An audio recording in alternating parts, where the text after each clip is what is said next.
Hello there, and welcome to More Movies Podcast, number 61. The only way to qualify is to make 61 metres in competition. That's right, you're tuned into the podcast where we like to talk about all things cinema, film, movies, that sort of thing, all the movies we've been watching, etc. My name's Greg Fisher. Sat next to me here is my good friend and colleague, David Roberts. How you doing, Dave?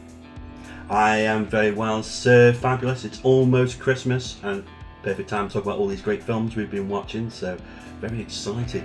Absolutely.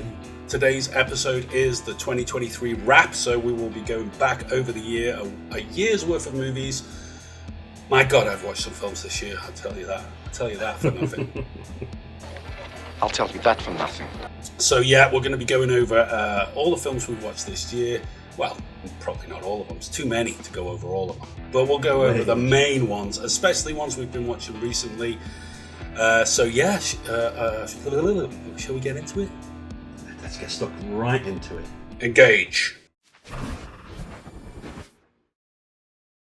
Okay, so 2023, hell of a year for movies for us. This is our third year maybe now? Third year, yes. Third year getting into this podcasting malarkey, also making video reviews, etc. on YouTube. So if you're listening on audio only, consider going over to our YouTube channel. There will be links somewhere in the description for you to find us quite easily, or find us via our website, moremovies.co.uk. So earlier in the year, at the start of the year, we reviewed Glass Onion and The Menu. We sort of did a versus. They were great films, but we're going right back now to January. Long time ago. It feels like a year ago now, doesn't it? You know what I mean? Even though it was probably only 11 months ago, it feels like a year. And that's the same thing. It does. And after that, we talked about The Banshees of Inisherin. Obviously, we were on the run-up to the Oscars then, because we covered The Whale after that, which we were mightily impressed with. So you can check out these podcasts by going back a couple, and you can enjoy us talking about these films, or not enjoy. You might think these guys, I hate listening to them, but I tune in every month just to listen to them. But, Blood for punishment. Yes, absolutely. So there was a little bit of a break there, podcast-wise, over the summer before we got round to doing something different and something that we want to do more of in the future. We talked about all the Indiana Jones films up to the fourth one, because obviously the Dial of Destiny wasn't quite out yet. So we did a whole podcast about all the other Indiana Jones films, plus the influences of Indiana Jones. That's all in there. Also the TV series, the Young Indiana Jones Chronicles, got a look in, as well as some of the video games we used to play. So that's all things Indiana Jones. You can enjoy that. We've also got like separate excerpts for each film on the YouTube channel if you wanted to go and check those out. If you didn't want to watch the whole thing. But that was something fun to do. And that's something we want to do in the future. Talk about these franchises, for example, things like Star Wars. And, we've got a Psycho one that we recorded 2 years ago, and I still haven't edited it, so maybe I'll get that done in 2024, because we've actually talked about all the Psycho films, so that's just got to be put together. We all go a little mad sometimes. But that was good fun. Of course, 2023 was the year of Barbenheimer. That was like the major event this year. So we obviously covered that in number 59, I believe. So just a couple of podcasts back. If you didn't catch that, you can go back and have a listen there if you want to. That was a fun event. It was, and that's really the thing that's dominated the year, hasn't it? Barbenheimer was, summing up 2023, and film Barbie obviously smashed every box office record and release weekends and stuff like that. And what was obviously interesting about that, we mentioned at the time, is that because it wasn't a superhero film or a franchise film or anything like that, it was something new. Yeah, neither of them were, which was good. Yeah, it defined a change in the feeling, of what we're doing at the moment. So yeah, it was quite good. It was good because it was like a cinema event. It was kind of something that loads of people got into. Maybe people that don't care as much about movies but go and see movies and stuff. It's like everybody sort of had an opinion and got into it. But that was certainly a fun event. It came, it went, we enjoyed it. What a great thing to be part of. What a great time to be alive. When we went to the cinema to see it, it was packed. So that was a good thing. It's good to see lots of bums on seats. Lots of tickets being sold. So... It was fun as well because we did three films in one weekend, didn't we? So it was we went to watch experience. Dial of Destiny as well, which brings me on to talking about our last podcast, number 60. We talked about the Dial of Destiny. That's also on YouTube as an excerpt if you just want to hear us talk about that. But the whole podcast itself, we also talked about Spider-Man Across the Spider-Verse, which we were really looking forward to. Great animated feature. Another animated feature we talked about in the same podcast episode was Teenage Mutant Ninja Turtles Mutant Mayhem. Hell of a title. Hell of a film. Really enjoyed that one. Again, it's there on the whole podcast if you want to just see us talk about that movie as an excerpt out there. And the fourth movie on episode 60 we talked about was Witness for the Prosecution, which was bringing us more in a sort of old-fashioned noir direction, 1950s kind of films, which we kind of got into in November. We did a whole thing about... film noir being Noirvember. So we'll go back to that and we'll talk more about film noir after we've talked about some of the other stuff we've been watching this year. If you think that's a good idea, stick with us. So this year, I mean, geez, if you ever want to see what we've been watching first time watches, you can follow us on Instagram, which is @moremoviesforyou, pretty much our handle across the social media spectrum. And on Instagram, in our highlights, we always do each month we do what first time watches we've actually seen, so you can sort of click back through those and have a look at what we've been watching.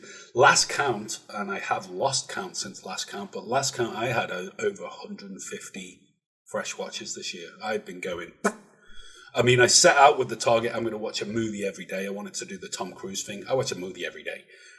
I couldn't keep it up after, once you get back to work and you're doing all that stuff, I just couldn't quite keep that sort of pace up. But, the year's not over yet. What are we on today? The 10th of December. By the time we publish this, which will be in Christmas week sometime, I hope to have seen maybe, around another 30, 40 movies. Because of the Christmas season, you can really... You've got 21 days to watch another 150 films. Well, I watched 2 yesterday. So, I mean, some of these older films as well are only 70 minutes long. So you can, you fit more in. Yeah. Squeeze, one modern film equals 2 older films sometimes with these run times. Not always, but yeah. But that's quite nice. I mean, I think both the films I watched yesterday were around that sort of runtime, 70-odd minutes. I watched Ladies in Retirement with Ida Lupino. And then I watched The Hitchhiker afterwards, which is a film noir we were both talking about previously between ourselves. And just as a sort of coincidence, it was written and directed by Ida Lupino. I didn't even realise when I started watching it. I was like, I'm having an Ida Lupino night without even knowing it. But anyway, let's bring things right up to date with the last film that we went to see last week at the cinema, which was Ridley Scott's Napoleon. Would you like to start us off, Dave? Wow, the film that's been anticipated for quite a while, I guess. We've known about this all year, probably end of last year. It really came on the radar. But yeah, Ridley Scott's back. With a big historical epic. So yeah, he's back. We've got the fabulous Joaquin Phoenix plays Napoleon. And it's a film with a lot of action. It's an interesting one because I guess there was a lot of action in there, but some people were disappointed that there wasn't as much action as they anticipated this was going to be, because a lot of the story is about his relationship with Josephine and his quest for an heir. But I felt that brought balance to the film. Josephine played by Vanessa Kirby fantastically in the film. And there's apparently a 4-hour version of this film that's going to be coming out on Apple TV at some point with even more of the Josephine part of the story.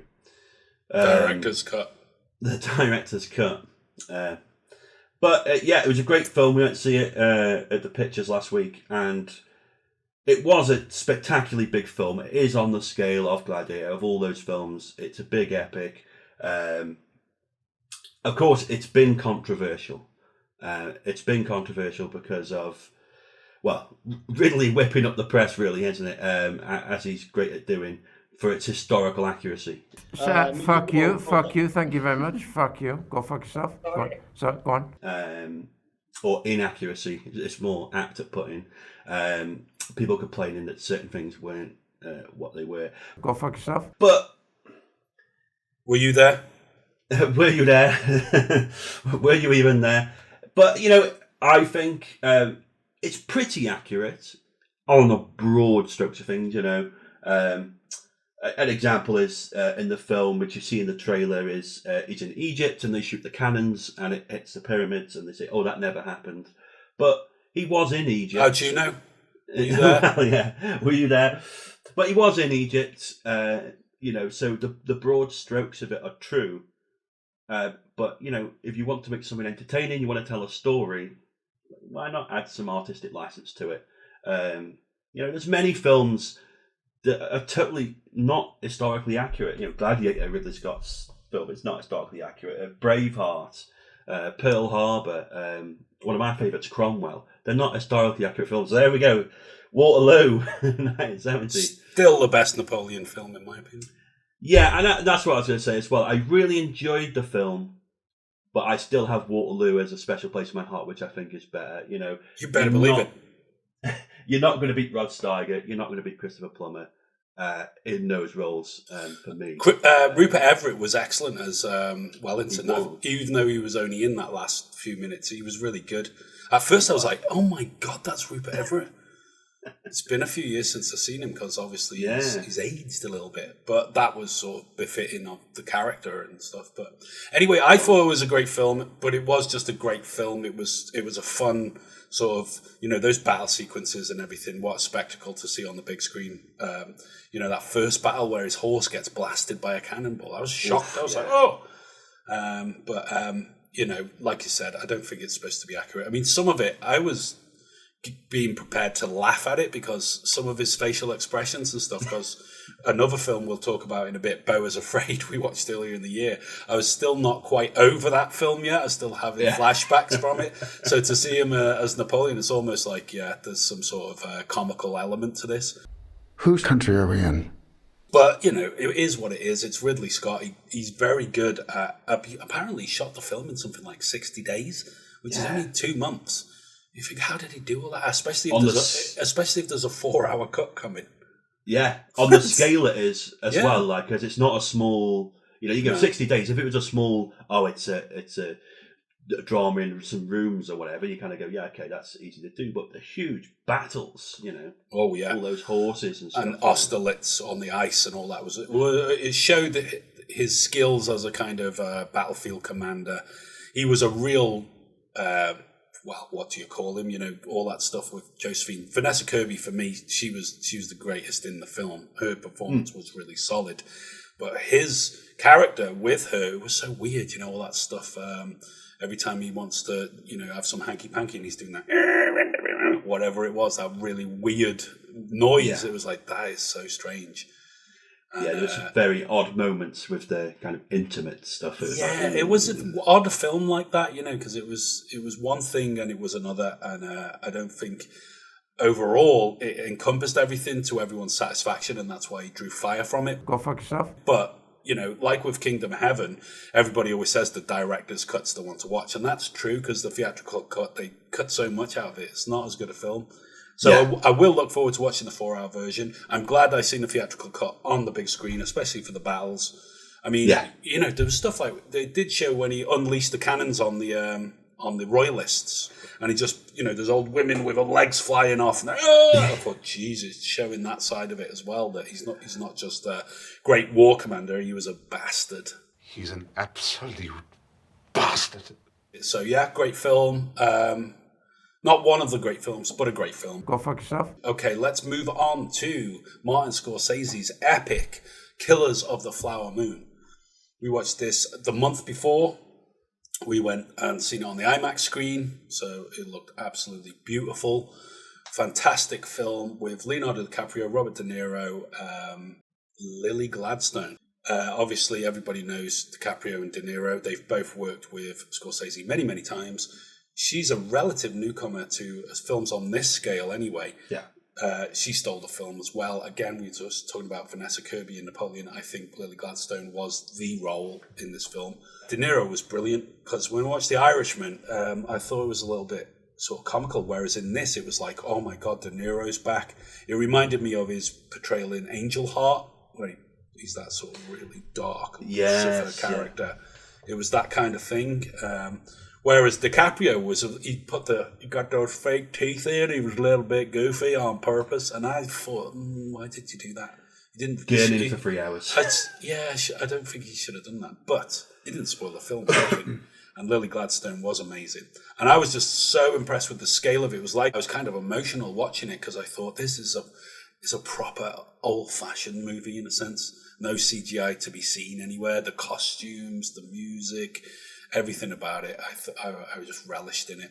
Hell of a powerful story as well. It was. It was nice because it's a different story as well. This is not a typical story they're telling it, and it was such a big tale and an epic film in that way. And I'd say, lots of the scale of it, lots of different sets and stuff, and you did feel like you were dropped in there. It was you just bought into it straight away. And Scorsese is very good at doing that. And the cinematography was just outstanding. It just looked, it was every frame was a painting, and you're just like, this is gorgeous. This is really great.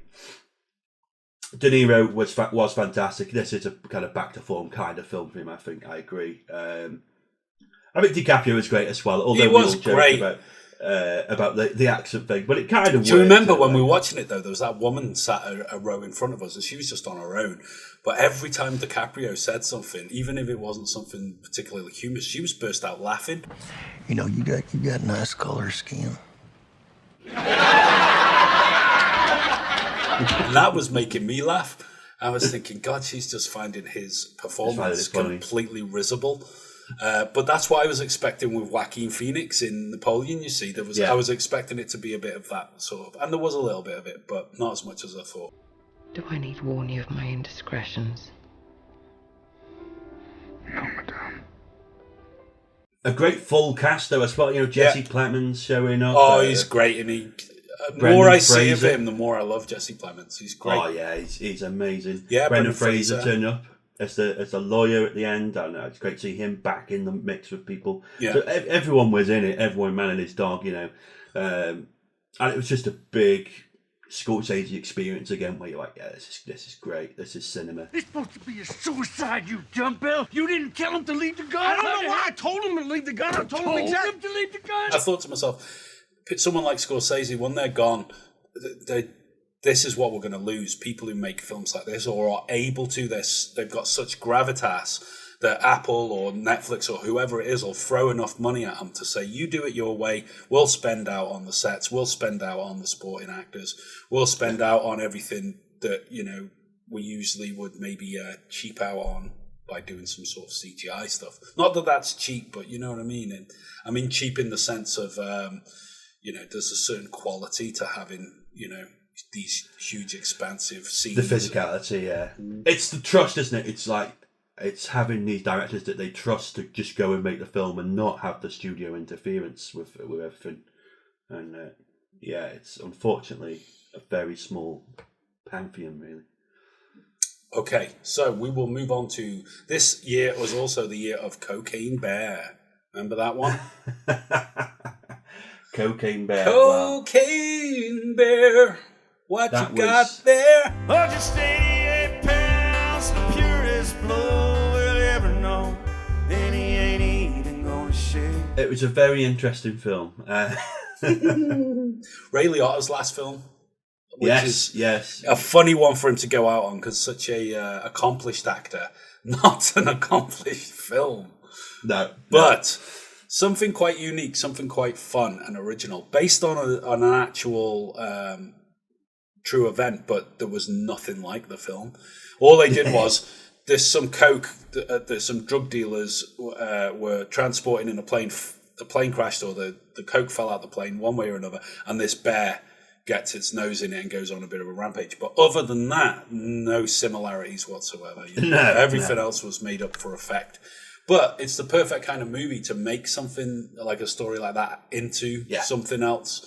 You know, you've got the park ranger and that element. You got the guys who are trying to retrieve the coke, and I thought it was quite hilarious. Some of it, you know. It was.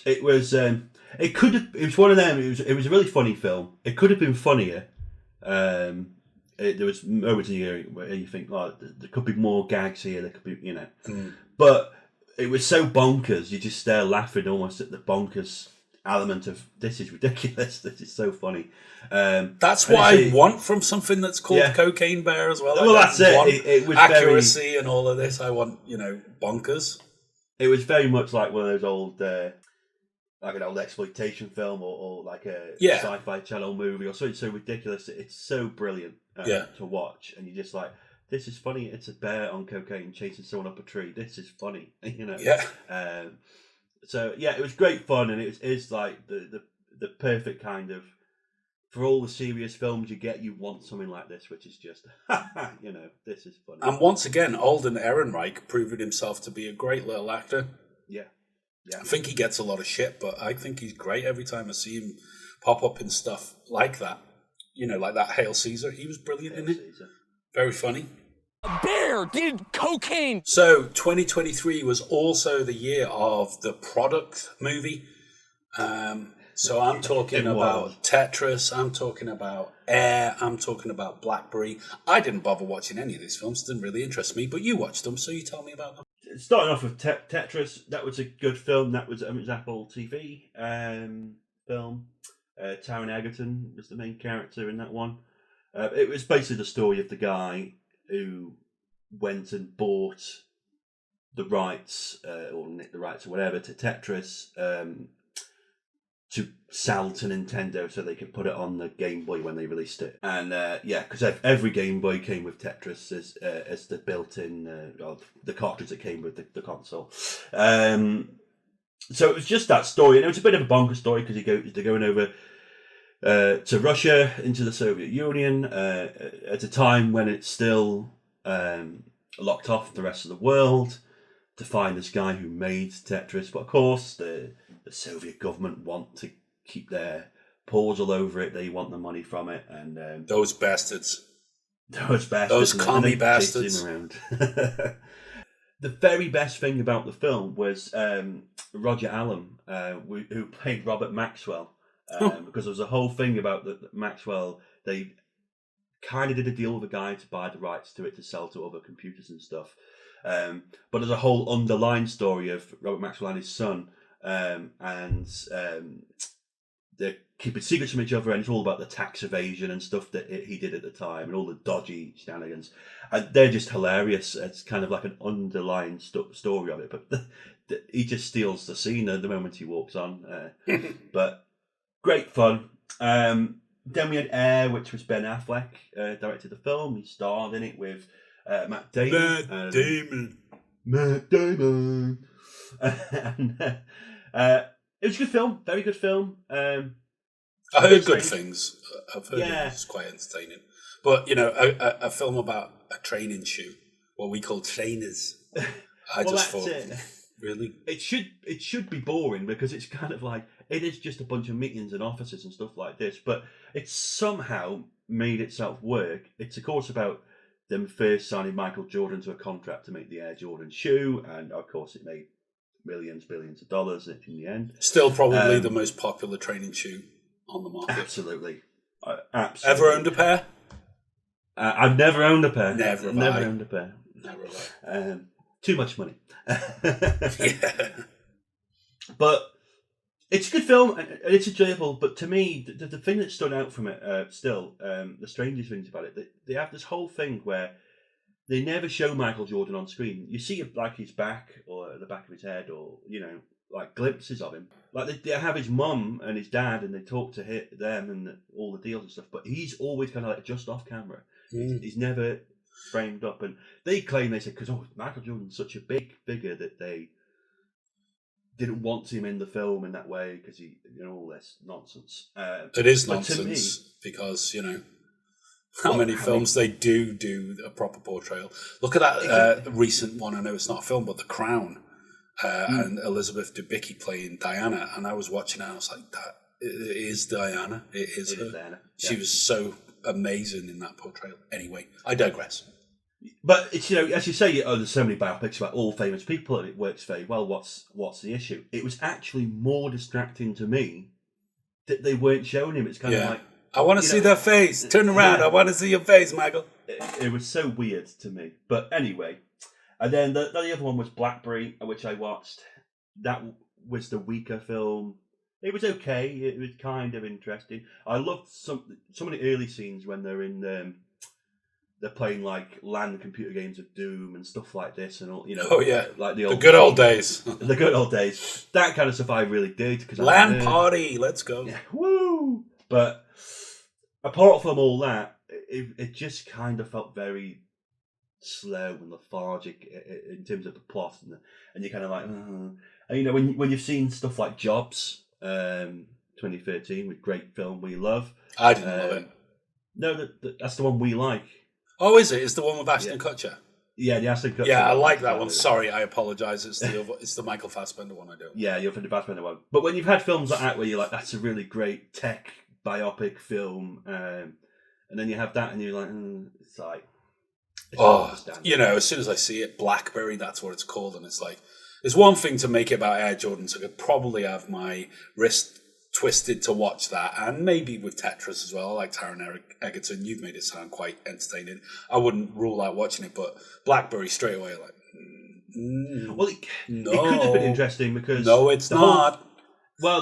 It's because it's not about the product that's interesting. The story about how they.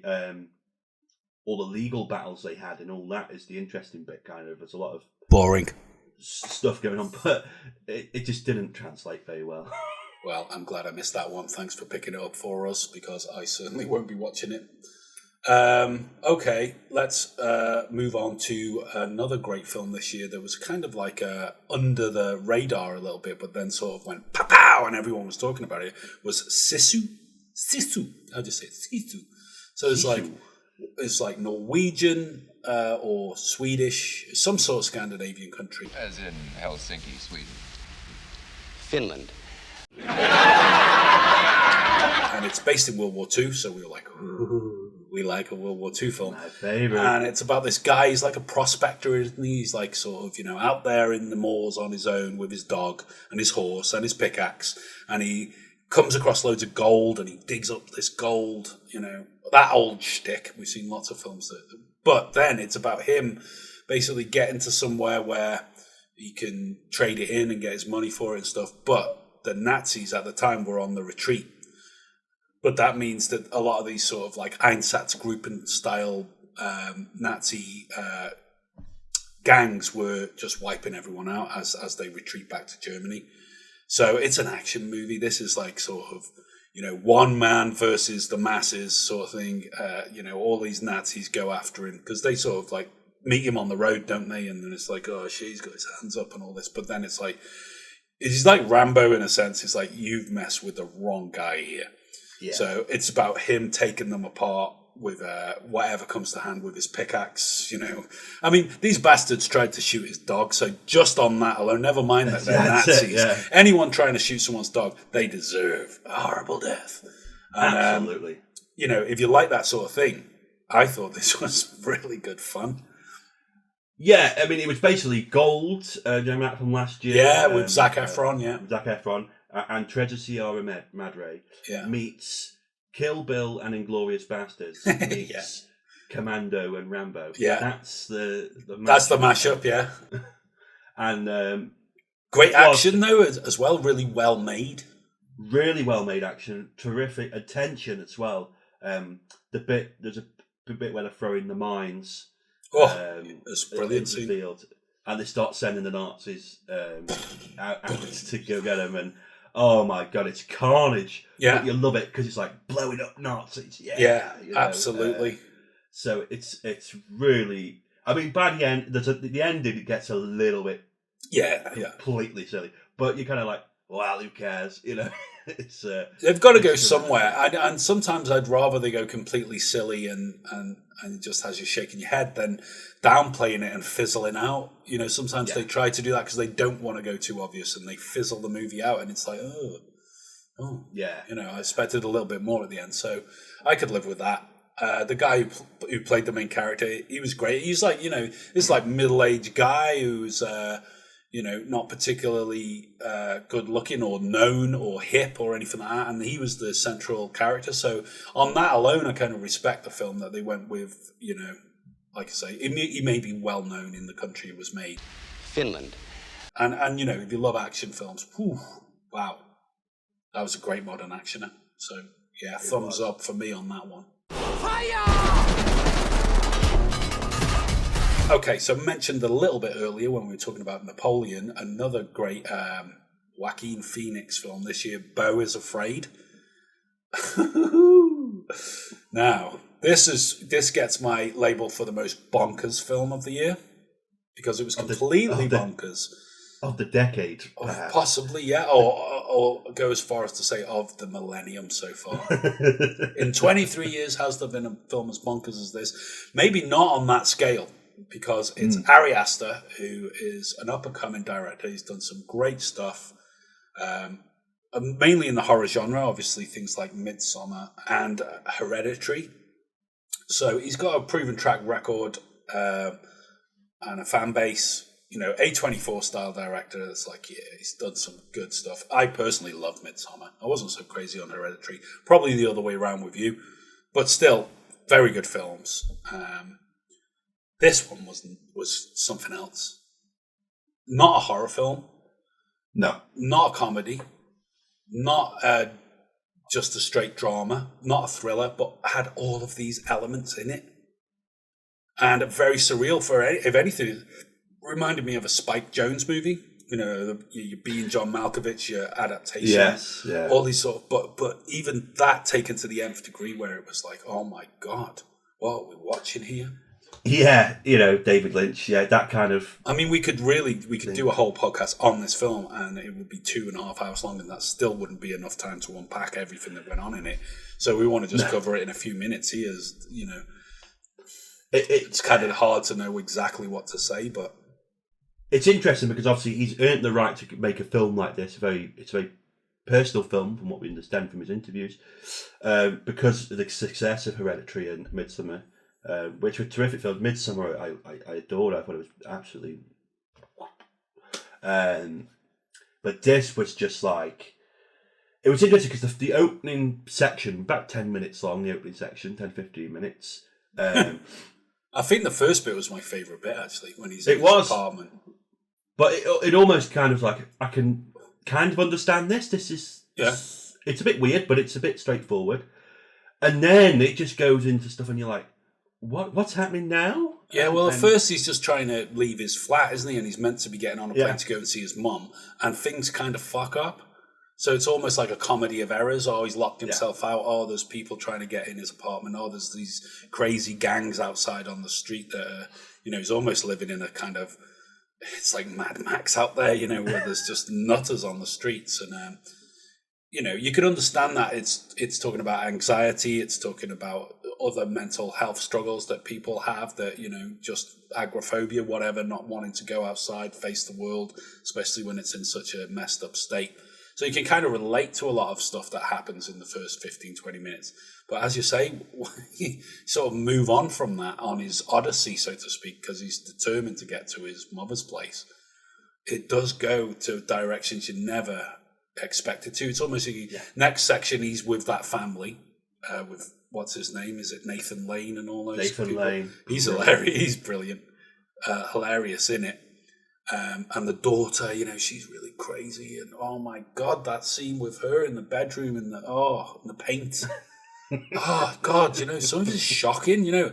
Some stuff I laughed out loud and I was thinking, this is hilarious. This is some of the funniest stuff I've ever seen. But other stuff's like, this is the most disturbing shit I've ever seen as well. So you put in that, you never let you feel comfortable. As you're about to settle in and get comfortable with anything, he throws you out again. And then we move into the next stage that gets even more trippy, where he's in the forest and it becomes like, I was reminded of things like that Kurosawa movie where Dreams, it's called, where he's talking about his dreams, and you got Scorsese playing Van Gogh in there, and all this colourful kind of almost like theatrical set design, and then he gets a whole family in there, and all. Oh, by that point you forgot you were watching the guy who was trying to get out of his apartment. Exactly.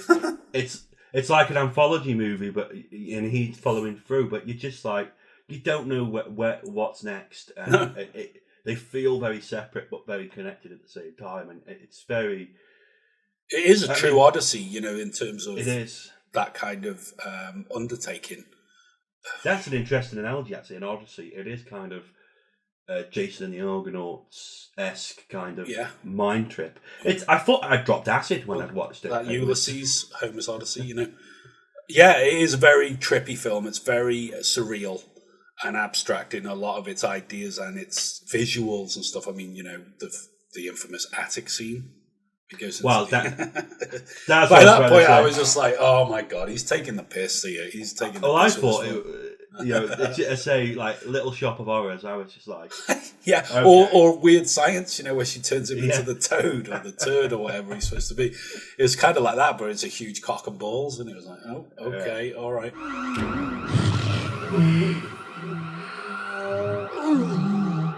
But yeah, crazy film. Absolutely one that you'd have to go back to several times, I think, to glean everything out of it and get some sort of like subtextual weight from it, because there's obviously a lot more to it than you just get on the surface, but there's so much to take in on the surface.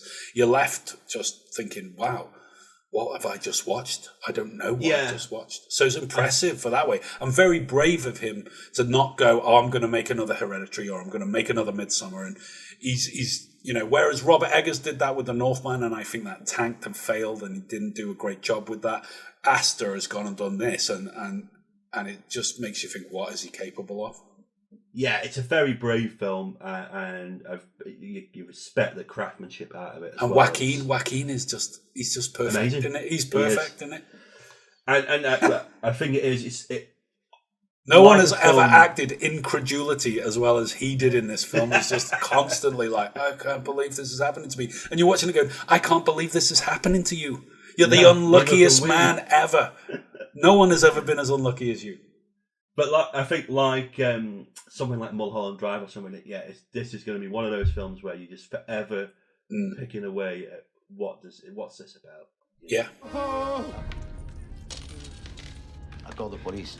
No, look, I'm paying. Okay, so let's move on to Asteroid City. We're both pretty big Wes Anderson fans. This is his latest effort after The French Dispatch a few years ago, which we watched and covered here on the channel or on the podcast. This one takes place in the desert, out in Nevada desert or wherever they were testing nuclear bombs back in the day, in the 50s and 60s. It's obviously based in that sort of time period. I really like Wes Anderson. I think he's great. But for me, the last two films I've not connected with quite as much as some of his earlier films. And this one, I thought, to be brutally honest, and the risk of sounding like a bit of a twat, I thought it was a little bit up its own arse in some ways. How dare you? It's kind of got this literary underlying sort of theatrical subtext and element to it.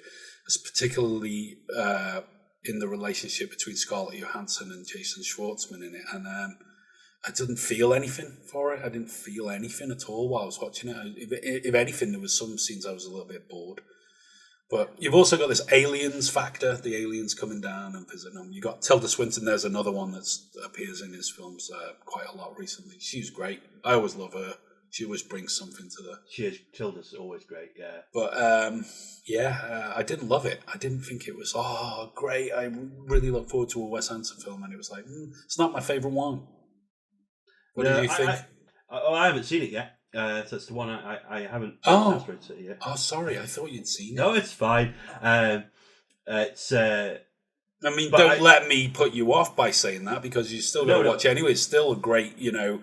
I'll definitely watch it, because I like to watch all the Wes Anderson stuff, because I agree. I love him as a director usually, but I agree with the sentiment there as well. That it was like with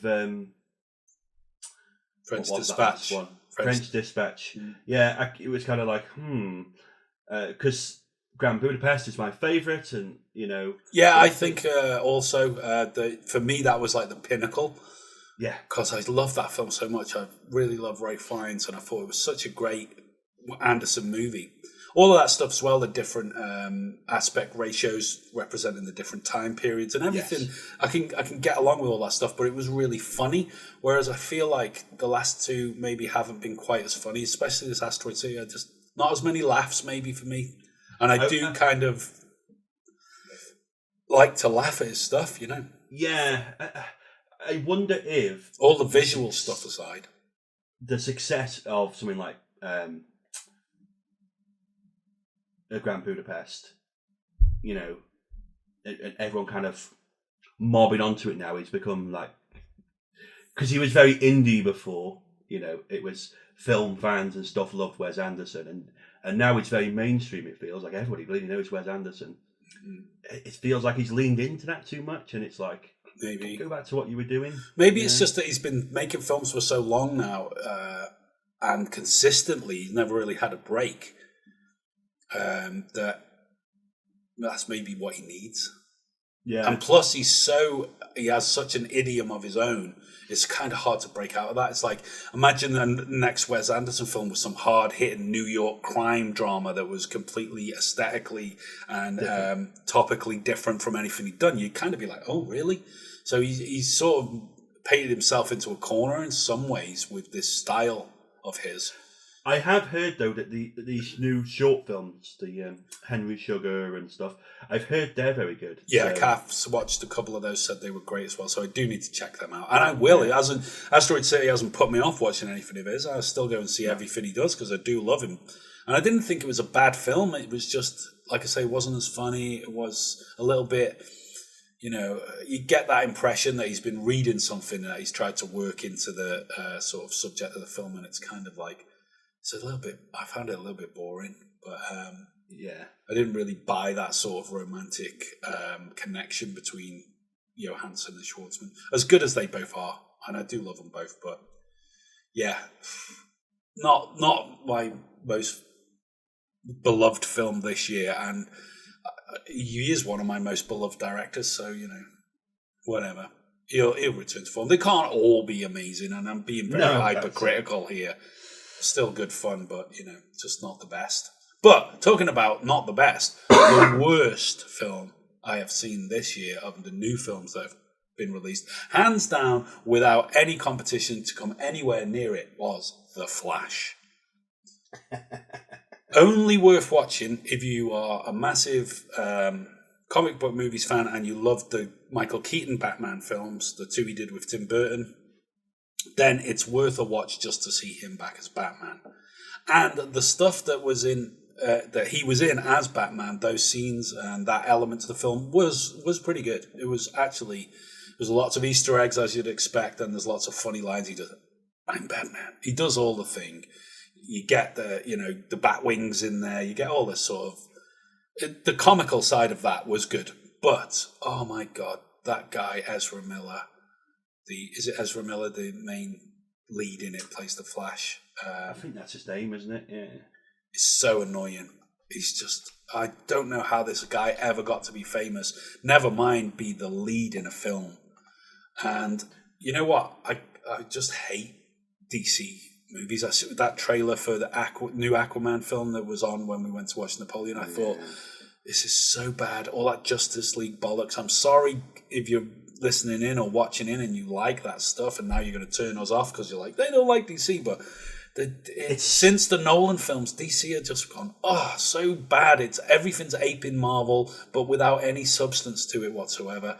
It's just awful stuff. And the Flash was terrible.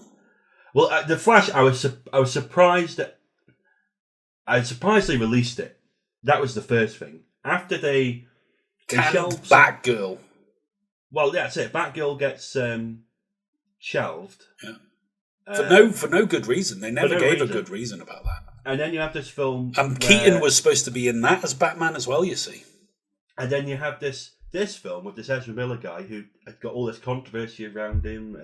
I mean, to be honest, take away all that. I know a little bit that he's controversial for some of the things he's said and done, but even taking all that aside, as an actor, he's so fucking annoying. And there's two of him in this because it's like a time travel thing. He ends up, there's double trouble. It's twice the Ezra Miller for twice as bad. Oh no, yeah, exactly, twice as bad.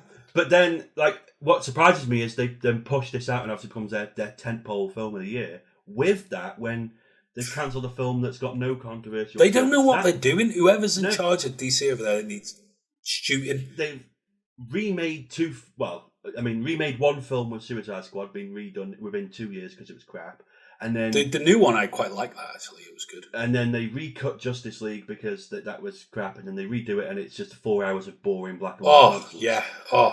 Never get that time back. We'll never get it back. And then all the other ones they've done have all been terrible. And Aquaman, bollocks, what a load of shit. Awful. Not even going near it, and the Flash was terrible. Like I say, it's worth watching just for the Keaton stuff. But the price you'll pay for doing that is, it's almost not worth it, because you'll be, especially someone like you who doesn't even like comic book films as a rule. But, this is where you see that Marvel has got a much higher standard in terms of the investment in character, investment in story arcs, investment in the actual writing of it. I mean, people who hate comic book movies will just knock them and bunch them all together and say they're all crap. But I think there is, there's a difference here in quality, and even though DC throw all the money at the spectacle and the CGI, it sometimes comes across as looking cheap anyway. But all that stuff that's supposed to be funny and cutesy and stuff like that just comes across as corny, and I can't get past him being super annoying. It's like, I want the Flash to get crushed in this. I want a massive piano to fall on his head like the Wile E. Coyote. Well, the thing that annoys me about this is, as you say, I'm not a big comic book movies person, right? I'm not a big comic books guy. I love, however, Batman. I adore Batman. I think it's the best character. The Tim Burton ones, the Christopher Nolan ones, and the Robert Pattinson one. I thought they were all great. Film. Yeah. And I like characters that are similar to that, the darker aspects of comic books. So when you get something that's more interesting, it's like, great. And DC's got quite a few of those, like different characters that are like more on the darker aspects and more adult comics and stuff. So they could have done something really interesting with this DC universe that was in contrast to Marvel. Yeah. But it's a bit more less colourful, more dark, I get it. And it could have been really interesting and really good, and like Suicide Squad, the idea of bad guys going on, what an interesting idea. But they try so hard to copy Marvel in a cheap sci-fi channel knockoff TV movie kind of way that you end up with just crap. Yeah. And it's like, and even when they do great things like bring back Michael Keaton, because that whole idea of opening up a multiverse, again aping Marvel, what they did with Spider-Man when they brought back the Tobey Maguire's character and all the bad guys from that side of it, and the Andrew Garfield stuff. They're kind of trying to do that with bringing Michael Keaton into it, because Ben Affleck's in there as well. He is in there, his Batman. To contrast to this idea. There was other things like, Nicolas Cage was supposed to play Superman all those years ago. Well, he's in it as Superman, but only very small cameo. But this is where they've tried to say, look at all these different iterations and versions we've done over the years, or even thought about doing, Christopher Reeve and all this stuff. And it's like, that's not going to make a good film just by throwing these in willy-nilly and saying it's a multiverse movie. It's still so stupid. Oh, it's the, what the we would story call, gets ridiculous. It's what we would call in wrestling a cheap pop. Hey, don't be cheap. And it is time for a change, a breather from all these superhero films. It really is. But there we go. DC, The Flash, awful. You're strapped to your parachutes. Where's yours? I just wanted to mention also a film called They Cloned Tyrone, which I saw earlier in the year. Jamie Foxx and John Boyega. It's a great film. If you haven't seen it, watch it. It's really original. It's really funny. It's got a sort of sci-fi, almost Twilight Zone element to it, because it's about people that are, it's about this town and there's something shady going on. And as it says in the title, they clone Tyrone. So there's a sort of clones element to it, but it's not done in a cheesy way at all. It's done in a way that's kind of like a noirish mystery as well. But the humour in it as well, so funny. Tayonya Paris is also in it as the female lead. She is so funny, so hilarious. Those three, so great together. Great chemistry, really funny. Boyega is cool as fuck. One of our greatest British actors, if you ask me. So glad to see him doing stuff like this, because beyond Star Wars, we got great performances in things like Detroit, the Catherine Bigelow film. He was excellent in it. Doing something like this is a little bit more fun, but it's got a serious element, and he's a seriously cool guy in it. He's like a serious sort of like street sort of hustler. Very cool. Got to check it out. If you haven't seen it, put it on your Christmas list. They Clone Tyrone. Recommended. It's a breath of fresh air after just talking about the Flash. Get that taste out of my mouth. And fill it up with They Clone Tyrone. Really cool film. Excuse me, kind sir, but if you could point me to the elevator that leads down to the freaky laboratory. Oh, another film I haven't seen that you have was Strays, about the dogs. Do you want to tell us a bit about that? Yeah, well, just briefly. I mean, it's Strays. You might have seen the trailer for it. It's about these dogs that, one dog. The basic premise is this dog whose owner is a bastard. And he basically drops him and abandons him in a faraway city. So he becomes a stray and he joins other dogs that are strays. But he's on a mission to go back to his owner to seek revenge. Good. It's not, however, I guess people might have seen the poster and thought, oh, it's a kid's film. It's not a kid's film. This is like Ted. So if you like Ted, which I really enjoyed, it was funny. More along that kind of humour. Bitch ass friend with the motherfucking home perm and shit. What did you just say? I would hate for this to get violent. I laughed my ass off from minute one till the end. It really made me laugh out loud, this film. It was so funny. It's not clever in any way. It's really silly and stupid. But it's exactly that kind of puerile humour that's just like, this is ridiculously funny. Some people might be like, about it. But to me, like, it's one of them, sit down, have a beer, and just laugh away at it, because it is really juvenile. Kennel humour. It is. It's just one of them. It's if you want a Friday night beer and pizza movie, this is it. This sounds like a laugh to me. I like Ted, and I love dogs, so yes. I'll probably watch over Christmas, stick it on, just so we can have a giggle at some point, That's it. After all the serious stuff, it's one to put on. Oh shit. Guys, we've got a dick to rip off. Cool. What about A Haunting in Venice as well? This is the third installment of Kenneth Branagh's portrayal of I can't even say it. Agatha Christie's Poirot. There you go, I got it out. I haven't seen the second one yet, so I haven't even seen this one. But a lot of people were saying it's the best one, except for you, of course. Yes, a lot of people saying it's the best one. I disagree with that. I think it's the weakest of the trilogy. It's an interesting one. I loved Orient Express. I loved Murder on the Nile. Great films, great casts, really interesting visual look to these. I like that they've been modernly adapted to by kind of Branagh to kind of the new classics in a way. They've done a really good job of them. So I was really interested in this when I first heard about it, because I was like, oh, it's a different story. This is a more obscure Agatha Christie play. It's something a bit different. It's a bit later in his career and all this. So I thought, well, how interesting. And it's kind of a bit later in whose career? in Poirot's career. Right. And so I was like, interesting, different, let's go for it. Went to see it. It's not a bad film in any stretch of imagination, but it could have been so much better. Right. I felt the kind of investigation was rushed. The kind of big reveal was a bit of a letdown, right. And stuff. There's some great things in there, but it was just like it didn't hit those beats quite right for me. It was kind of like, all right. It's almost there, but it's not quite. It played too much on the horror aspect of it, trying to convince Poirot and yourself that ghosts are real and stuff, and it was like, oh, that's good. Yeah, you don't like that sort of thing anyway, though. To be fair, you're not a fan of the supernatural. No, not at all. That's probably what did it for you, because a lot of, by the sounds of it, other people enjoyed that element to it. But I take on board what you said. I'll probably watch the two that I haven't seen, which is that one and the one before, and just to get up to speed on them. But yeah, I agree with you. Kenneth Branagh is a good choice to resurrect this character and these films. Pretty cool. Mom? Felicia? What is happening? So a film that came out around Halloween sort of time was Five Nights at Freddy's. Now, this, I believe, is based on a computer game, or a computer game series. Yes.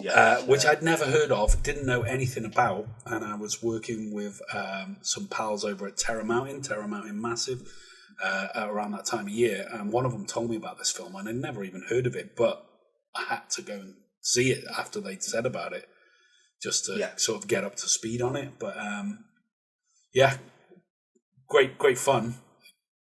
Basically, as a guy, he's a security guard, and he gets this job looking after this place called Freddy's, which is an old dilapidated restaurant that's got loads of animated mechanical characters, like a rabbit and a whatever, all of these sort of, like a bear, all these sort of cuddly toys. But there's this horror element to it that the machines are coming back to life and killing people at the restaurant, like they've killed the last security guard or whatever, and they're killing people who tried to break into the place. I didn't know what to expect, so I was going in blind, and I've got no preconception, having never played the games or anything as well. So it was all fresh to me. And Matthew Lillard's in there straight away. Haven't seen him for years in anything, so since he was Shaggy, and Scooby Doo. I always liked him in that, and obviously he was in the first Scream movie, so they're kind of playing on that, bringing him into this as a sort of older kind of genre actor. It was nice to see him in it, but it was. It wasn't terrible. It wasn't a terrible film. It was better than The Flash. I loved the traumatic kind of dreams he was having about his brother who went missing, kind of thing. That whole thing was really good because it was building this kind of stuff to play with. But when you get to the ending of this film, it all fell apart for me. Not that it was fine enough, you can get on with it, but how I would do it would be far darker, and I think that's probably what fell apart for people who were fans of the game as well, who were probably like, yeah, it should have been far worse consequences and stuff, because it just felt like we all go away happy. A little bit too cutesy, yeah. Yeah, cutesy. And I almost even open for a sequel or something, and it was like, that'll be the reason that the age rating was brought down as well. It was just to get more people to watch it. And sell toys. And sell toys probably, or more computer games. I thought it was all right though. Like I said, I went in completely blind, and it looked nice. It was shot really well. Yes, but a bit rushed. Some of it was just a bit rushed, and like you said, by the end, it kind of was a bit like, oh right, okay, that's all we're doing, is it?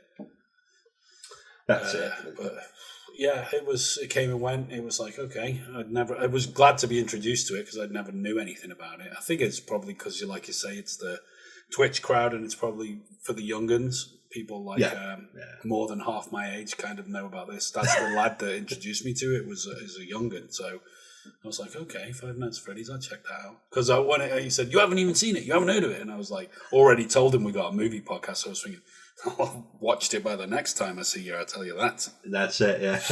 But yeah, it was okay. It was cool. Cool enough. Not the worst film, like I said. Could have been as bad as The Flash, which it was. Well,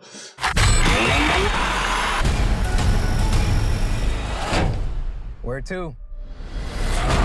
Okay, so next film on our list is another quite recent one that was quite eagerly anticipated because it's a David Fincher film, also starring Michael Fassbender, who a lot of people seem to like, ourselves included. And it was The Killer, which is about an assassin, as you'd expect. He's not just a crazy killer who's just willy-nilly. This guy's getting paid to do it.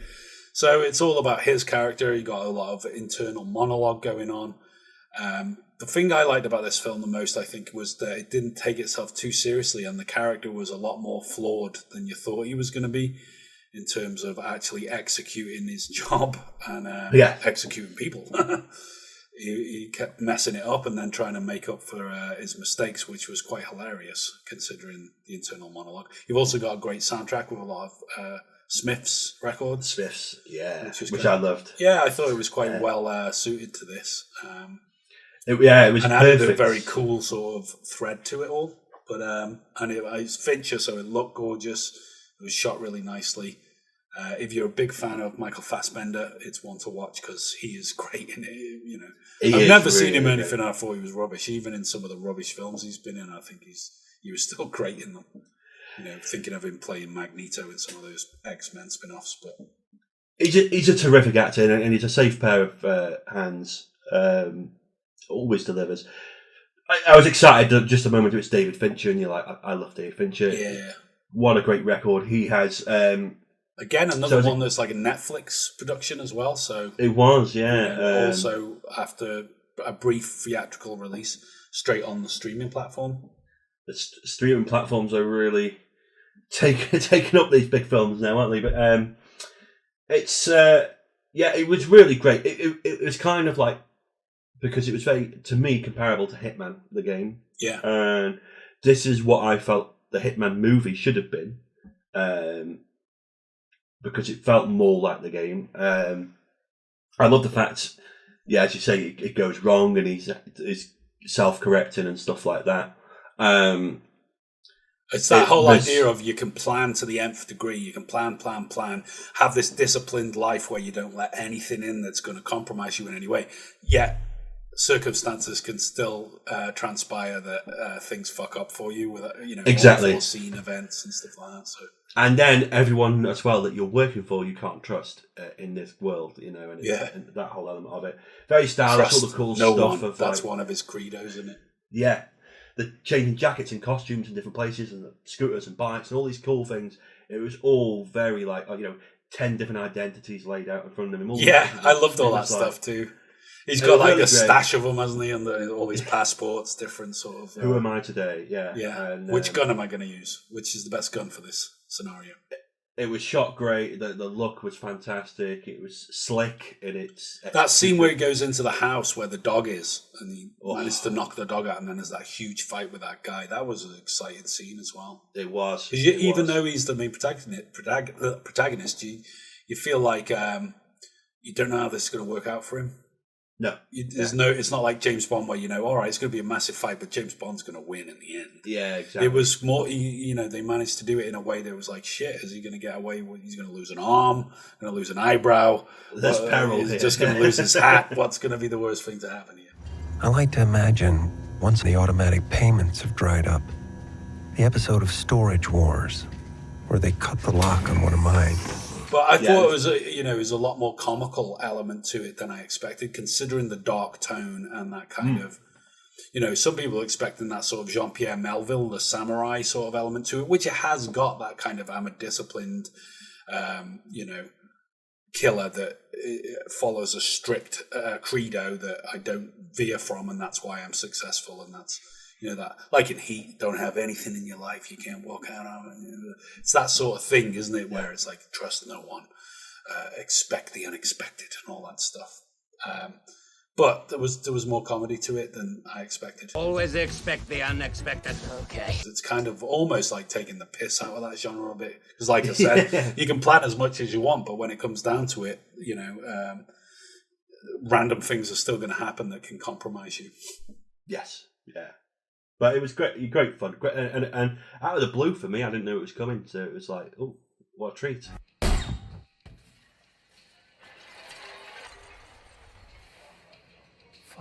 Another film then on our list for 2023, a big release, but again, I think it kind of got swept under the rug by a lot of people, and unfairly so, was The Creator, directed by Gareth Edwards, a Welsh filmmaker. Hey! So big up the Wales massive there.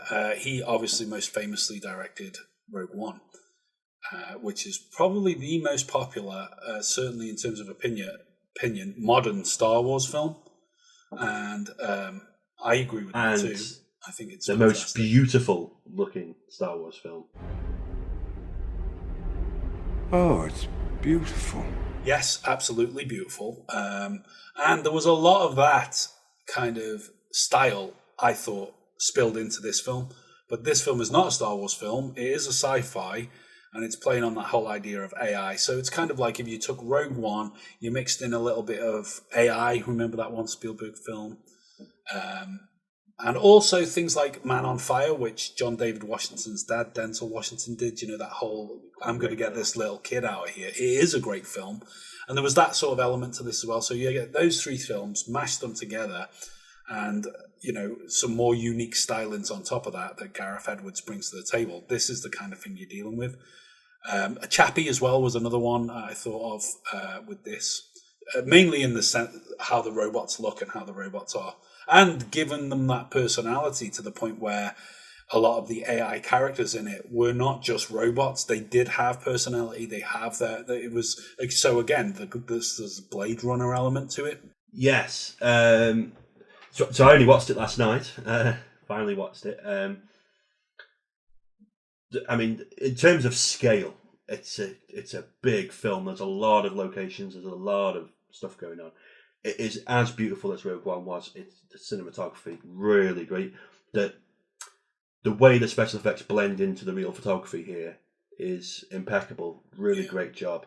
I think this film should win the special effects Oscar. Mainly just for the robots with their holes in their head going through. Yeah. The seamlessness of that is really spectacular. Yeah. It is a terrific story. John David Washington is brilliant as always. Yeah, he's great, isn't he? It's a really the kind of the philosophical elements of it. You know, the kind of, as you say, are we human? Are the robots human? The humanity of it. The feelings toward the relationships. The kind of conflict. It's really interesting. The way they play around with it, and as prescient as always, as you say, in the current climate, we're talking about AI and things like this. It's very relevant. I thought the main plot around the child, which is the kind of main thing about him, the child is a weapon of the AI, and there's a real heart to the film, and you're with it all the way, and so it's very enjoyable in that way. And but the most important thing about the film is that it had Ralph Ineson. I was going to mention Ken Watanabe and Ralph Ineson both making it in there.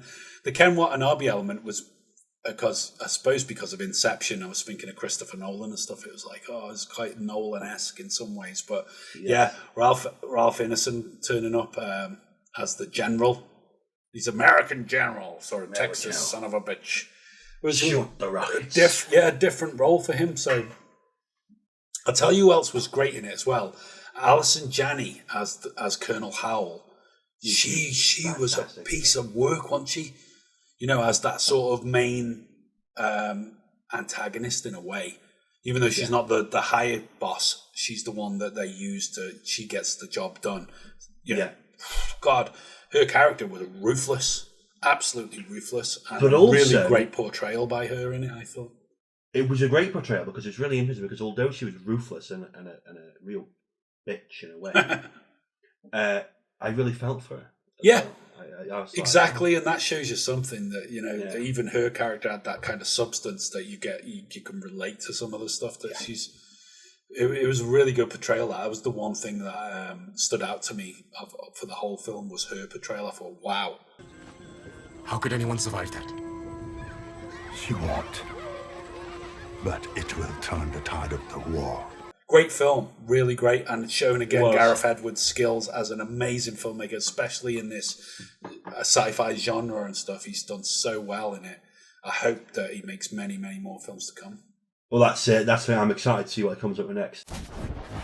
Kind of brings us up to date in what we have seen as in the new films this year, but we've also watched a hell of a lot of films that are old films for the first time. Like I say, on Instagram, you can check out what we've been watching each month as first-time watches.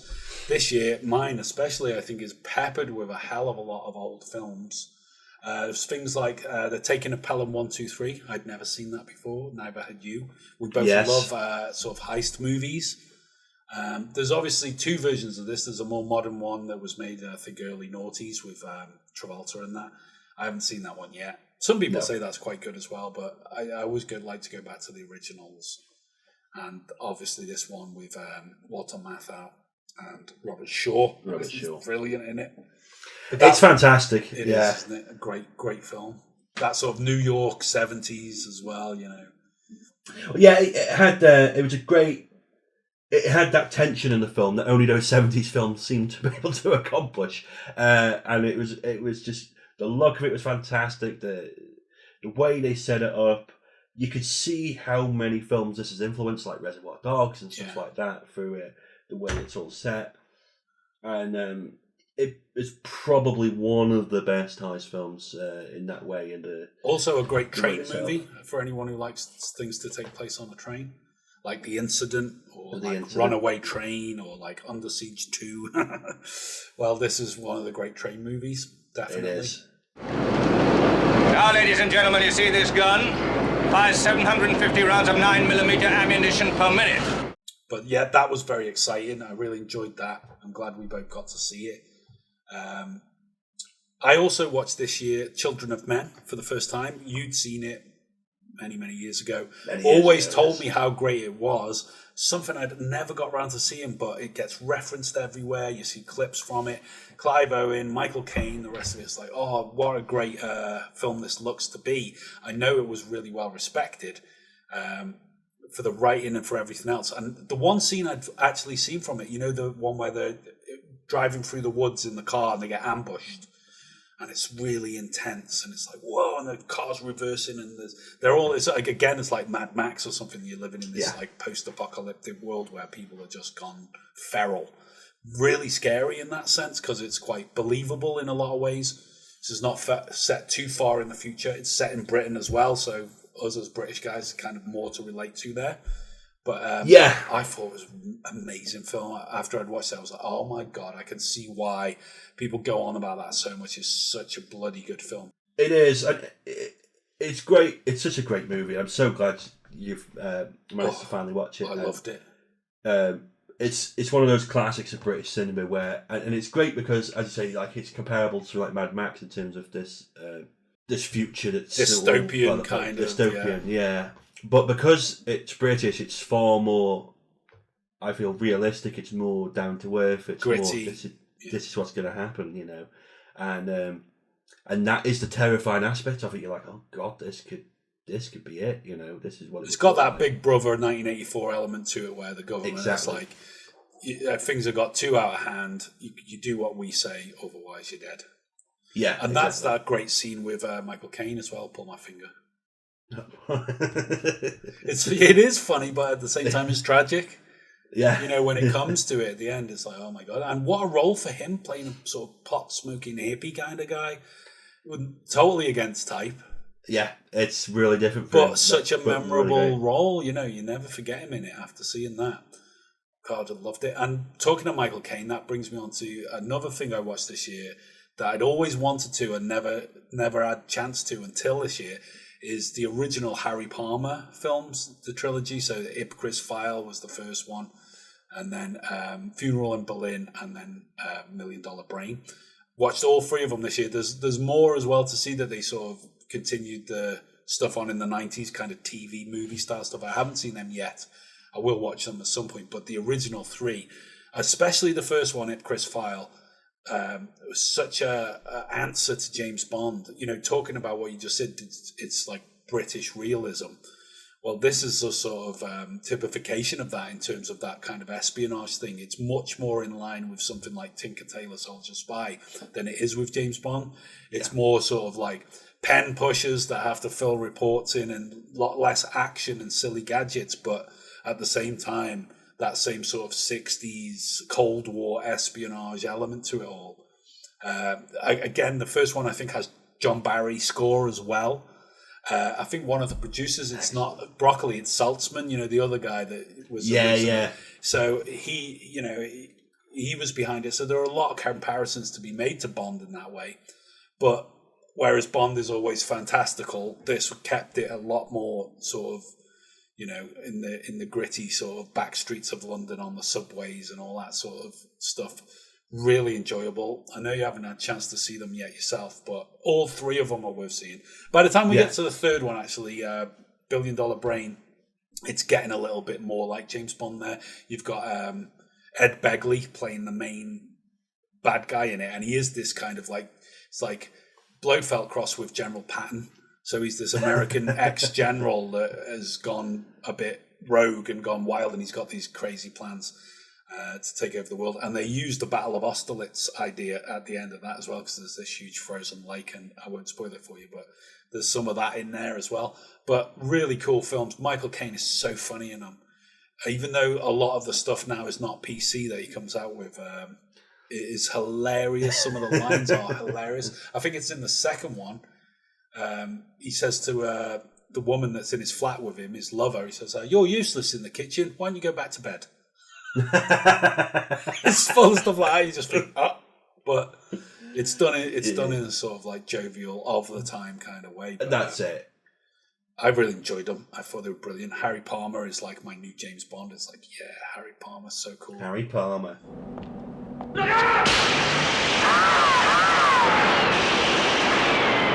One I wanted to ask you about, because I know you saw it this year, it's like the reverse of Children of Men, which you'd seen and I'd never had, and it was like, you've got to see it.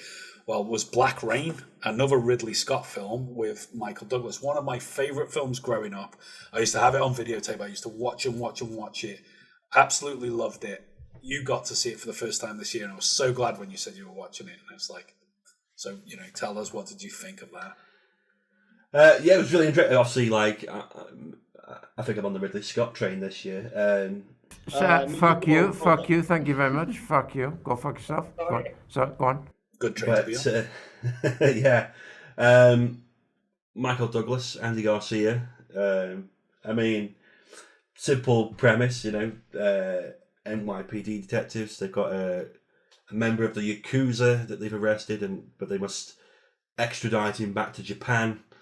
But when they get off the plane and hand him over to police officials, it turns out that they weren't police officials. No, they hand him over to the wrong guys. They got him to the mafia. What a fuck up. So then, of course, they need to find this guy as the whole operation. So they embed themselves with the Japanese police, who were not happy about having a couple of gun-toting Yanks on the squad.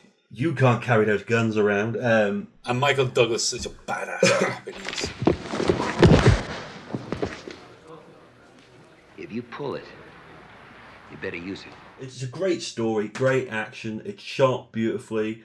It gave me tones of Blade Runner, of course, Ridley Scott. The neon. Because of the Japanese element as well, yeah. Yeah. But it's a hard-hitting police film, more in lines with, like, To Live and Die in LA or something like that. You know, it's I always felt like it was like Ridley Scott doing Yakuza, which is another great film with Robert Mitchum. And it also has Ken Takakura in that as well.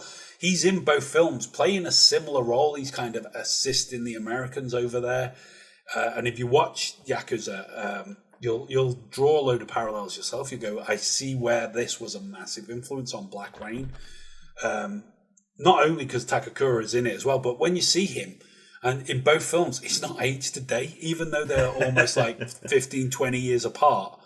Takakura is like, still looking good. Yeah, Japanese don't crack. It's like, he still looks the same. It's almost the same character. You've also got Kate Capshaw in Black Rain, known primarily for her role in Indiana Jones and the Temple of Doom.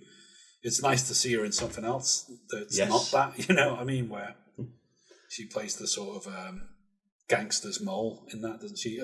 Kind of similar in a way, but less screamy.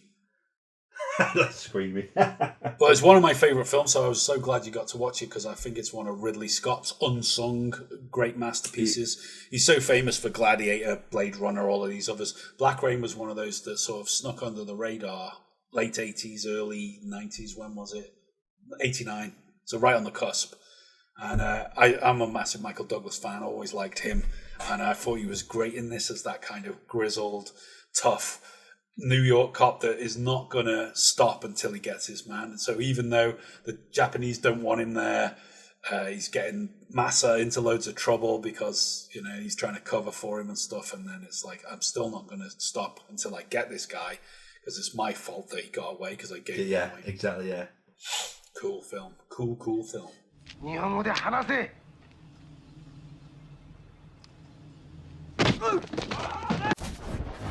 Going back into the past a hell of a lot more, as we mentioned earlier, we were watching a lot of film noir films this year, but in a build-up to that, watched a couple of great prison films. Well, I watched a couple, there's still one for you to see, but let's talk about Le Trou, which is a French film, the translation being The Hole.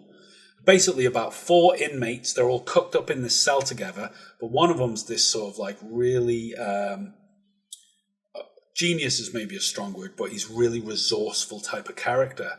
And they get this plot to basically bash through the floor, make this hole that goes down into the catacombs underneath the prison, or because there's all these like tunnels and systems underneath there, and basically create an escape attempt. But just as they're ready to execute their plan, they get a 5th cellmate put in with them.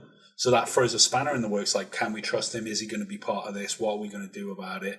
There's no way you couldn't know about it being in a cell with them, because it's only, 6 foot by 8 foot cell that they're all...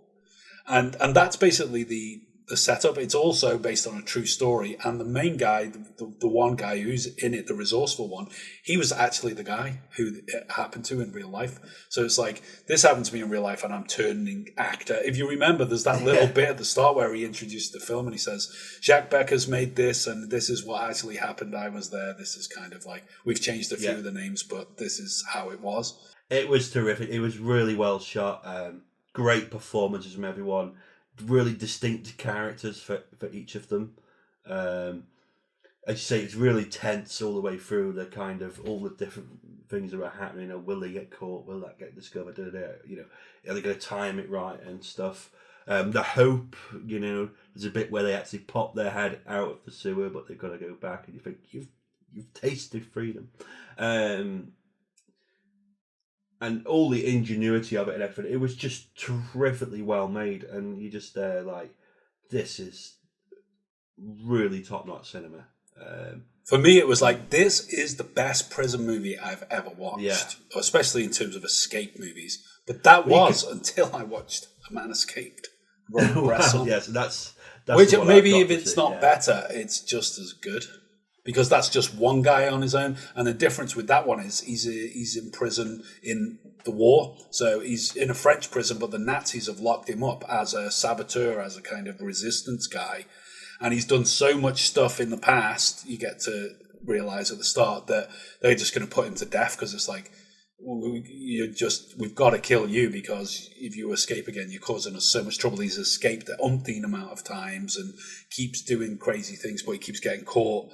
But this is about the last time and whether he escapes or not. And that was also on the same level of wow, same sort of level of direction, same performances, ingenuity in the way that he managed to escape.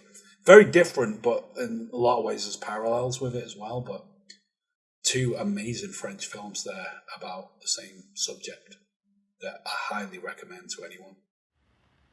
Il était là. Je suis resté jusqu'au soir à lui communiquer le chant des bataillonnaires dont il m'avait demandé. French know how to make great cinema. Well, they invented it, so they should. So they should. So yeah, I mean, we got to November, and it was Noirvember, and this year we wanted to make an effort, because we do love film noir. Yeah. So, for example, we did a few reviews, and you covered The Asphalt Jungle, and Touch of Evil, which I hadn't seen either of them until this last month. Now have seen them. Fantastic. Had to watch them before I watched your review scene. Didn't want the spoilers. I'm afraid this is finally something you can't talk your way out of. You want to bet? I covered Leave It to Heaven with Gene Tierney, which is not a typical film noir. Some say the first colour film noir, shot in Technicolor. I advise you to see that film. It is different, but it's fantastic, especially for her performance in it. Gene Tierney is amazing. Shocked, aren't you? If you were having the baby, you'd love it. Well, I never wanted it. Richard and I never needed anything else. But I also did A to Z of film noir, so another one of our movie alphabet videos, A to Z of film noir. So there is, lots of films in there. I mean, some of them I haven't even seen yet. I haven't seen all of them. There's still some on that list I've got to see. But it is a great introduction to anyone wanting to get into film noir and doesn't really know where to start. Check out our video or article. And there's you wouldn't go far wrong watching the films that are in there. Some of these we've already mentioned are on that list. Playing the loving wife, looking out for her husband's interests, huh? Well, you don't fool Harry Fabian. The storytelling within these films is unparalleled, in my opinion. And you can see because everything had to be done so meticulously, you didn't have CGI, you couldn't fill things on a computer. Green screen wasn't a thing. If you wanted to do clever camera moves, it had to be meticulously planned for pulling focus and all these things. You didn't have robotic cameras and stuff.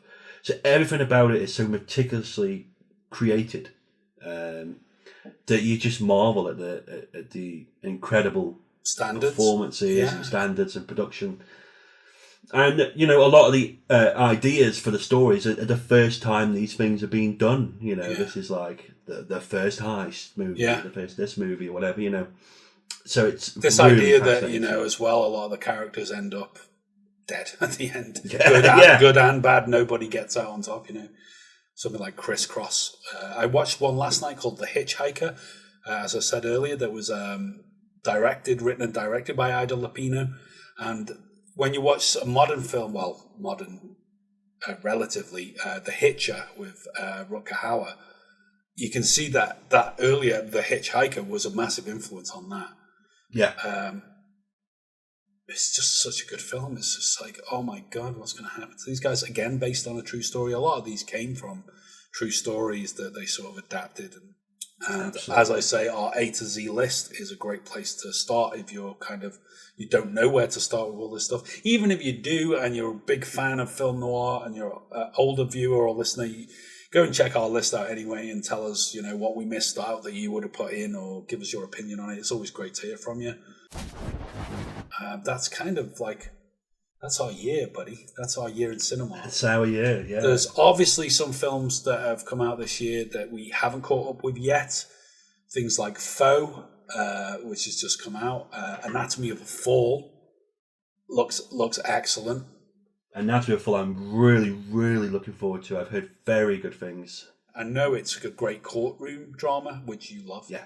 Love a courtroom drama. So this is a modern courtroom drama, so it'll be really interesting to see from that point of view. We've also got things like Priscilla, which is Sofia Coppola's latest film. It'd be interesting to see that because we talked about Elvis last year, the Baz Luhrmann film, which was one of the big events of last year's movies. It'll almost be like an answer to that because it's telling it from Priscilla's point of view, because that kind of thing was skipped over, as we mentioned at the time when we were talking about Elvis. So I'm interested to see that. Yes. There's The Marvels, which just come out. You probably don't want to watch that, but I'd like to check that out. Brie Larson. That's a Marmite movie. Some people loved it. Some people thought it was a piece of shit. It's performed terribly at the box office, hasn't it? It's been not so good at all. Not so good at all. I enjoyed the Captain Marvel with Brie Larson, though, so I do want to check it out. I will do at some point. Probably be a home viewing. Yeah. When it comes free to stream somewhere. Dream Scenario, there's one with Nicolas Cage, where there's this phenomena where people he keeps appearing in people's dreams and therefore becomes this famous figure. Again, it looks a bit Spike Jonze-y, a bit surreal. And it's Nicolas Cage as well. We always like to check out his latest stuff. So that's one to check out at some point. Quiz Lady, I think we might have mentioned on a previous podcast earlier in the year, or if not, we certainly talked about it. But that looks like a good bit of fun. We've also got Maestro, which is Bradley Cooper and Carey Mulligan. He's playing Leonard Bernstein. Yes. There was a little bit of controversy about that because they stuck a prosthetic nose on him. And some people were trying to say that was some sort of anti-Semitic move on the part of the filmmakers, which was silly because when I seen the clips from the film and seen his profile and stuff, I thought, geez, he looks like Leonard Bernstein there. And that's the point, isn't it? Like you just said about Michael Jordan in Air, they didn't put him in because they obviously couldn't find anyone that resembled him enough to think, yeah, the audience will buy this. When you make a film like Maestro, which is about someone like Bernstein, who, you know, is a well-known figure from the 20th century, then, you know, there's certain things you're going to do to embellish that kind of look. So it's this whole silly thing at the moment. I see all these kind of things. It's always something in it. It's always something. It's always something, and it's them going, people should only play what they are kind of thing. And I always think, no, it's acting. Acting is to play something you're not. And if you embellish that with costume or wigs or prosthetics or whatever it happens to be, then you're not being racist. You're just trying to be accurate. Yeah, you know. So it's just silly. But there's also Saltburn we haven't seen yet. Emerald Fennell's film that's also been divisive, controversial in some ways, but I want to see that. I want to Barry see it as Keoghan, well, very very good actor. So looking forward to that one. And the only other one I want to mention that is coming out this year, it's not quite out yet, I don't think, but it will be over Christmas, is Wonka with our friend Timothée Chalamet, and it's also got Hugh Grant in it and Olivia Colman, and it was directed and produced by the same people that did the Paddington movies, which are infinitely popular with most people. I love them both. Hugh Grant in Paddington 2, hilarious. Can't wait to see him as an Oompa Loompa in Wonka.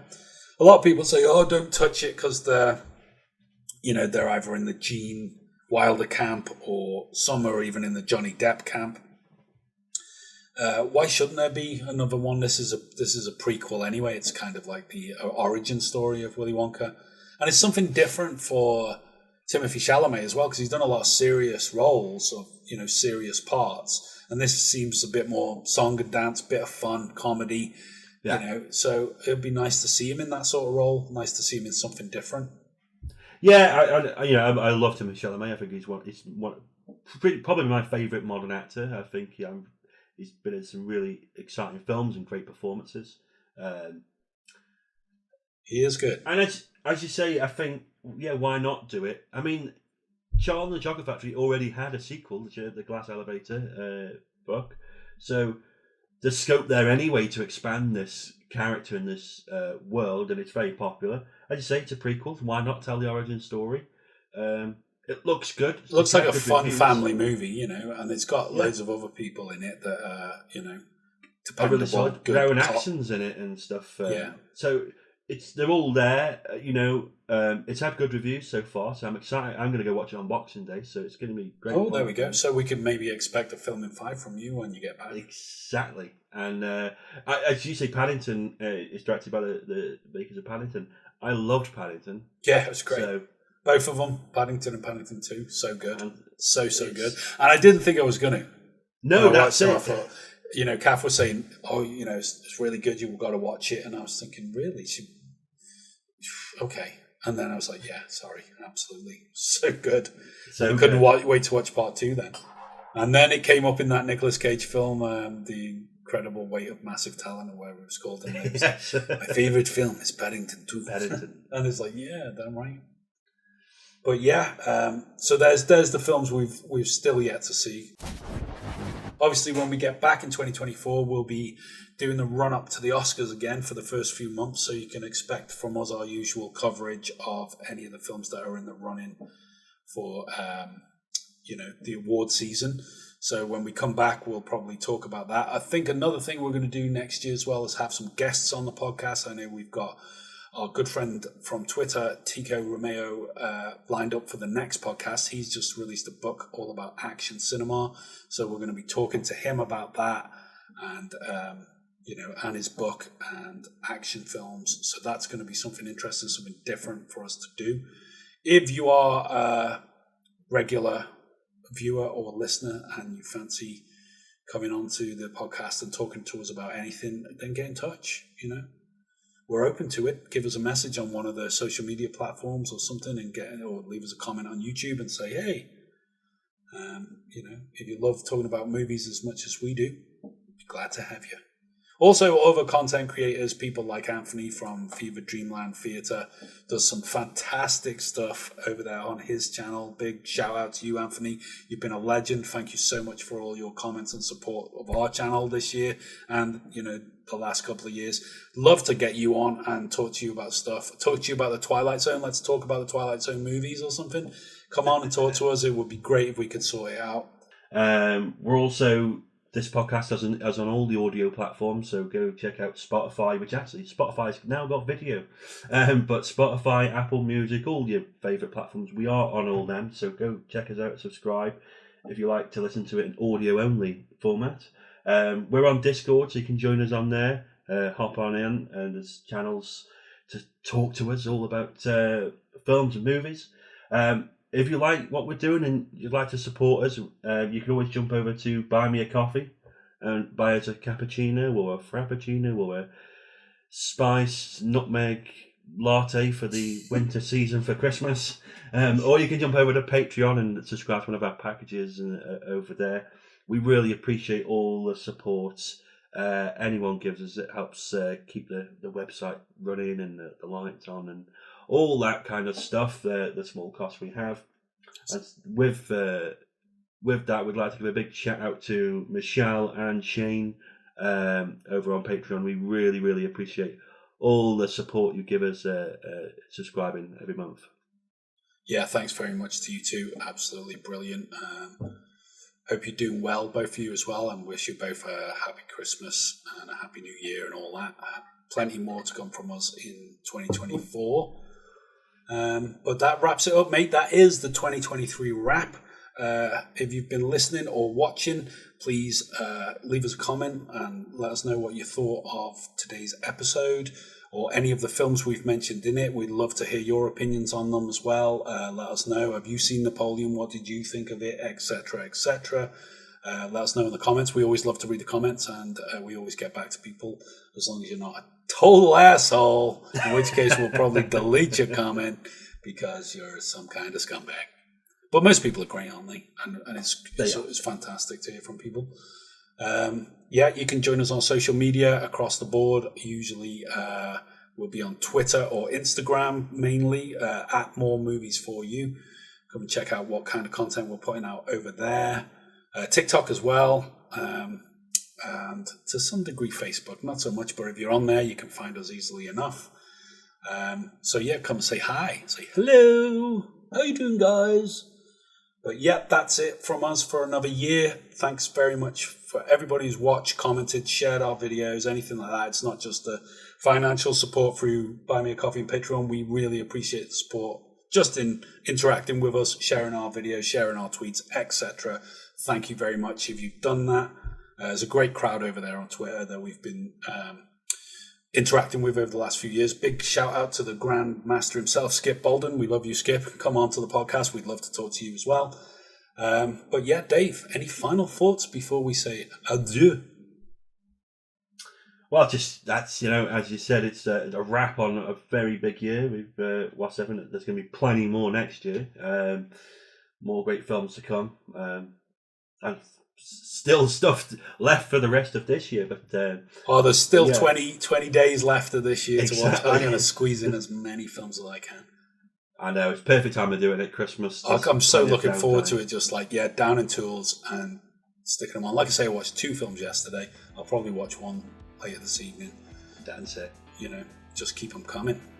Keep them coming. But yeah, exciting, and Christmas is upon us. That's it. Let's get those crackers out and tinsel on the tree and put our feet up for the festive season. Well, that's it. By the time we release this, we'll be in the midst of it. It'll probably go out Christmas week sometime. So a very Merry Christmas to everybody listening or watching, and wish you the very, very best for 2024. You know, let's make it another great year of movies. That's it for this video. Let us know your thoughts in the comments down below, and remember to like, share and subscribe right here on YouTube. For more film reviews and articles, check out our website moremovies.co.uk, and join us on social media at More Movies For You. That's on Facebook, Twitter, Instagram, TikTok, all across the board. You know the score. If you enjoy what we do, please consider supporting us at buymeacoffee.com or join us on one of our packages on Patreon. The links are in the description down below. And for more filmtastic content, click one of the buttons on screen now.